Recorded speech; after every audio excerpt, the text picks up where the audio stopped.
मायावती को लेकर मायावती ने उत्तराधिकारी पर सस्पेंस बढ़ा दिया है। एक्स पोस्ट में बिना नाम लिए भतीजे को चेतावनी दे दी है। उत्तराधिकारी के लिए आकाश आनंद का नहीं किया जिक्र। उत्तराधिकारी को लेकर एक के बाद एक कई मैसेज उन्होंने लिखे हैं, लेकिन इसमें अपने भतीजे आकाश आनंद का जिक्र उन्होंने नहीं किया है। तो ऐसे में और सस्पेंस यहां पर बढ़ गया है कि किसका जिक्र वो यहां पर करना चाह रही हैं। मायावती ने उत्तराधिकारी पर इस पोस्ट के बाद एक तरह से सस्पेंस को बढ़ा दिया है।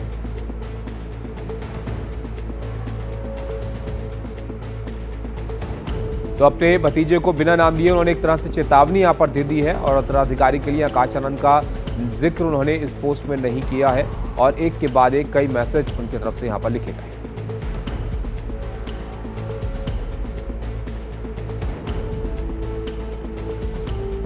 सबसे पहले आपको मायावती का बयान बताते हैं। अपने एक्स पोस्ट में मायावती ने कहा कि उत्तराधिकारी वही होगा जो पार्टी और मूवमेंट को आगे बढ़ाने में जी जान लगा दे, जो दुख तकलीफ उठाकर तन मन धन से लगा रहे, जो पूरी निष्ठा और ईमानदारी से अपना काम करे। तो ये इशारा एक तरह से उनकी तरफ से दिया गया इस पोस्ट के जरिए उत्तराधिकारी के बारे में, लेकिन इसमें अपने भतीजे का जिक्र उन्होंने नहीं किया है।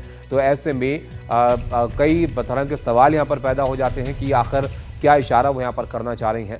अपनी ट्विटर पोस्ट में मायावती ने उत्तराधिकारी को लेकर बहुत कुछ क्लियर यहाँ पर कर दिया है। मायावती ने कहा कि स्वार्थ, रिश्ते, नाते सब महत्वहीन है, बहुजन हित सबसे पहले है और सबसे बड़ा सवाल यहाँ पर यह है कि भतीजे आकाश आनंद से भरोसा क्या टूट गया है मायावती का, जो इस तरह का पोस्ट वो यहाँ पर कर रही हैं। बहुजन हित सबसे पहले उन्होंने यहाँ पर कहा इस पोस्ट के जरिए, लेकिन उसमें भतीजे का अपने जिक्र उन्होंने नहीं किया है। तो ऐसे में बड़ा सवाल यहाँ पर ये खड़ा हो जाता है कि क्या उत्तराधिकारी के लिए अब अपने भतीजे पर भरोसा उनको नहीं है। यहाँ पर मायावती के 3 बड़े एक्शन भी अगर आप देखेंगे तो उत्तराधिकारी पर सस्पेंस जिससे यहाँ पर पैदा होता है। तो एक सबसे पहली बात यह है कि 12 फरवरी को भतीजे आकाश आनंद के ससुर अशोक सिद्धार्थ को पार्टी से निकाला उन्होंने और 12 फरवरी को अशोक सिद्धार्थ के करीबी नितिन सिंह को भी बाहर कर दिया।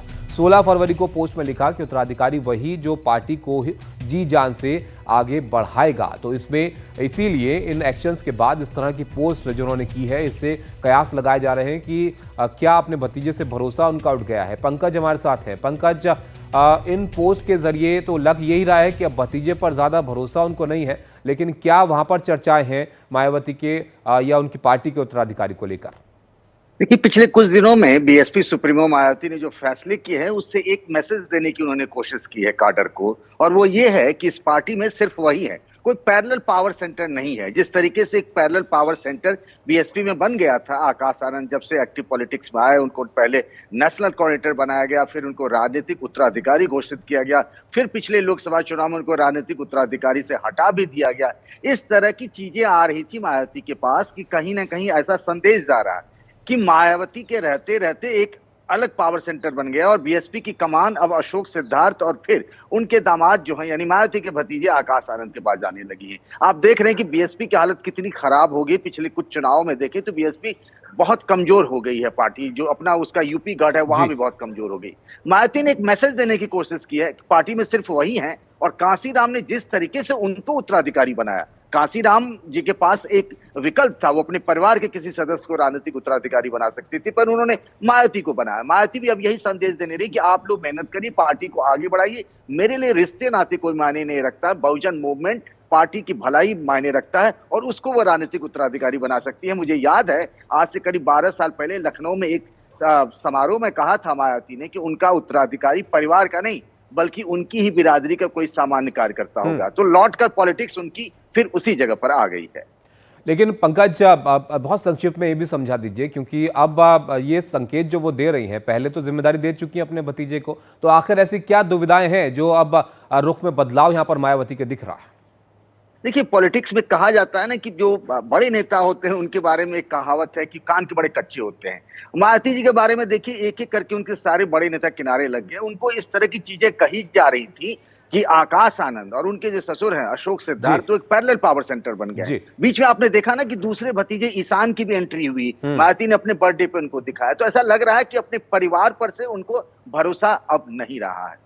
बहुत शुक्रिया पंकज आपका। तो अब देखिए आप क्या बहुत बड़े बदलाव कुछ मायावती की इस पार्टी में होंगे यहाँ पर, लेकिन कई सारे इशारे उन्होंने इस पोस्ट के जरिए जरूर कर दिए हैं। ऐसे में अगर आप देखें कि भतीजे आकाश आनंद पर मायावती की दुविधा आखिर क्या है। दिसंबर 2023 में उत्तराधिकारी घोषित इनको किया गया, इसके बाद मई 2024 में परिपक्वता का हवाला देकर पद से हटा भी दिया गया। जून 2024 में दोबारा राजनीतिक उत्तराधिकारी बनाया गया और फरवरी 2025 में उत्तराधिकारी को लेकर सवाल और शर्तें उन्होंने यहां पर अपने सामने इस पोस्ट के जरिए रख दी हैं।